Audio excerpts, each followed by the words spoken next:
Hi, this is Elizabeth at craftsbyhappystamper.com. Thanks for joining me today.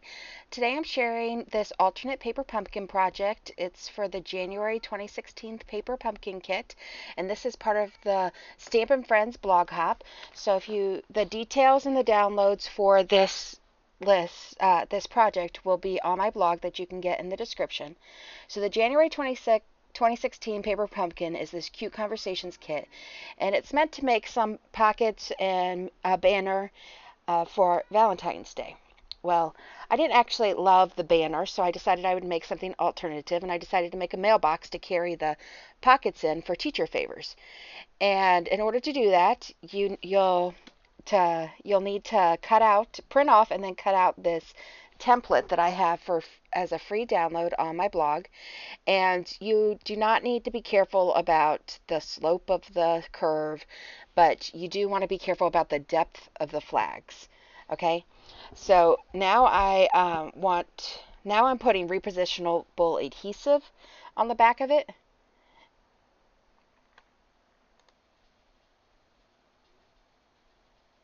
Sorry about that. On the back of it, I put repositionable adhesive so that I could easily take it off, and I adhered the template to the back of the cardstock I wanted for the front cover, and then I just cut out the flags. And you can see I did speed this up for the video so that it wouldn't take so long, because this is the longest part of making this project, is cutting out two of these, one for the front cover and one for the back cover, and then you have to cut out two just rounded-ish insides for the front and the back cover.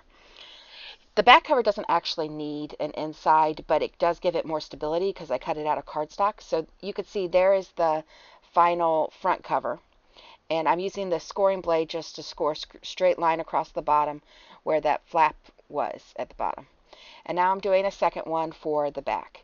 So the inside looks like mint macaroon, but the back is going to match the outside cover of the mailbox, which is this my favorite piece of Sahara Sand designer series paper with white polka dots. It's so cute. It's in the It's My Party pack. But the front Watermelon Wonder piece that is going to be the lid, that is from Birthday Bouquet. And the reason why I switched designer series papers there is because the paper pumpkin kit has Watermelon Wonder in it and Sahara Sand, but it doesn't have the Melon Mambo in it that is in the It's My Party pack. So that's why I use two different.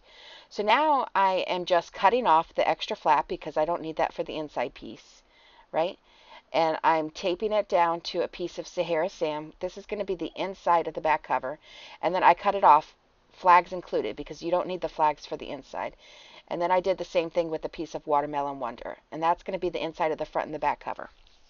So now you need a piece of 8.5 by 12 inch designer series paper, and scored on the short ends at 1/2 inch. And I added tear and tape adhesive and adhered it to the bottom of a piece of cardboard that I got from the back of a paper pumpkin kit. Now this piece of cardboard was slightly bigger than 8.5 by 6, but I cut it down to 8.5 by 6 so that it was more of a standard size.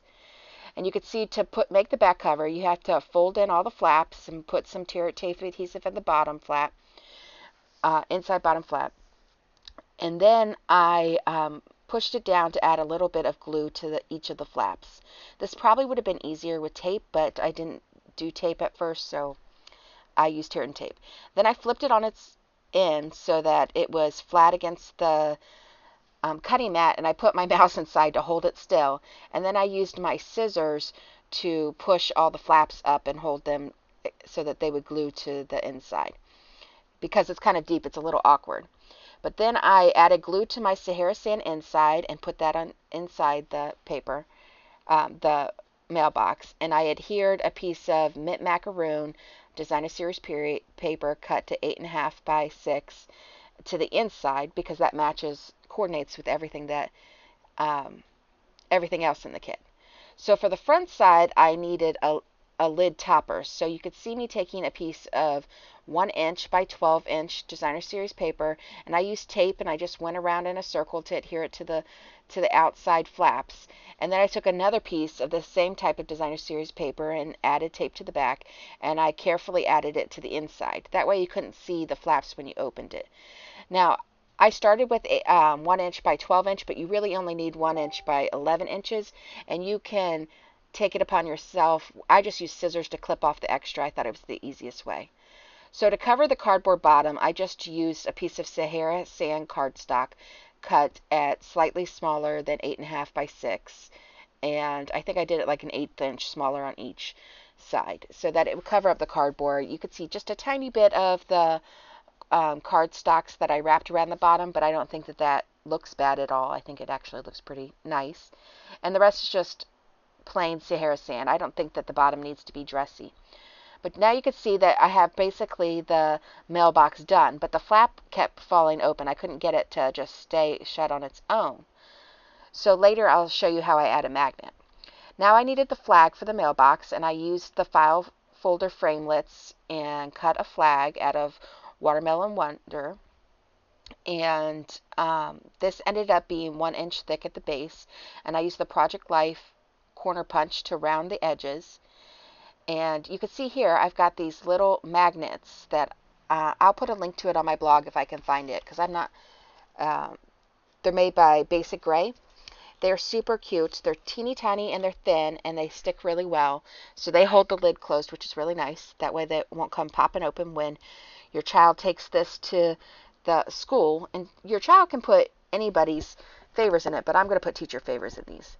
Now I'm making a handle. So this is 1.5 inches by 7.25 inches, and I scored it at 0.75 inches in the center and folded it in half, and then scored each of the short ends at 0.75 to attach the handle. Tear and tape adhesive to attach the handle, and although that's a very strong adhesive, I wanted it to be a little stronger.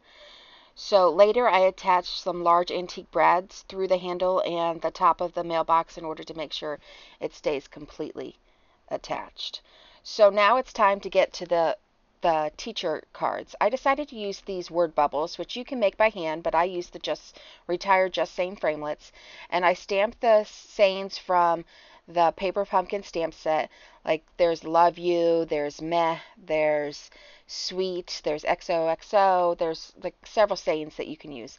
And I stamped them with Versamark and heat embossed them with white embossing powder and my heat tool. And then I'm kind of off screen there, but then you could see that I'm just making it so it's more like a texting conversation in these cute conversations rather than just the traditional cute candy heart conversation pieces. So I showed you one of the pockets that I did there, and now I'm doing a second pocket. So basically I just took 2 of the hearts and adhered the bottom part of the heart to make a pocket, and the front has these conversations on them. Because they're such small pieces, you can burn your hands if you hold them too close. So make sure you're careful if you decide to do this. You can see me adding the tear and tape adhesive to one of the cards, and then I'm going to combine them to make a pocket. Then for the teacher gifts, I decided to give them a couple mechanical pencils and a highlighter, and I tied it with mint macaroon twine that comes in the kit, and I added a little bit of the Watermelon Wonder sequence at the end, but not at this part. I'll show you later. Now this is a sneak peek of a card that I have in another video that you should definitely go check out. And this is the final project. It's extremely sturdy. You can carry all your teacher favors in it, and it's super cute. I hope you like it. I think that you get a lot of use out of it. You can see that I attached the flag with just a regular candy-based brad, and I added a Sahara sand candy dot to the edge of the brad. And this was a lot of fun to make. The hardest part for me was to make the ends, the bottom and the lid. So definitely download and print off the template that I have on my blog. Please, if you haven't subscribed already, please subscribe. And if you like this video, please give it a thumbs up. There are details on my blog that you can click on the link in the description. And also, since this is part of an awesome blog hop, you should definitely click on the next button once you get to my blog and check out all the other wonderful projects. Thanks for joining me.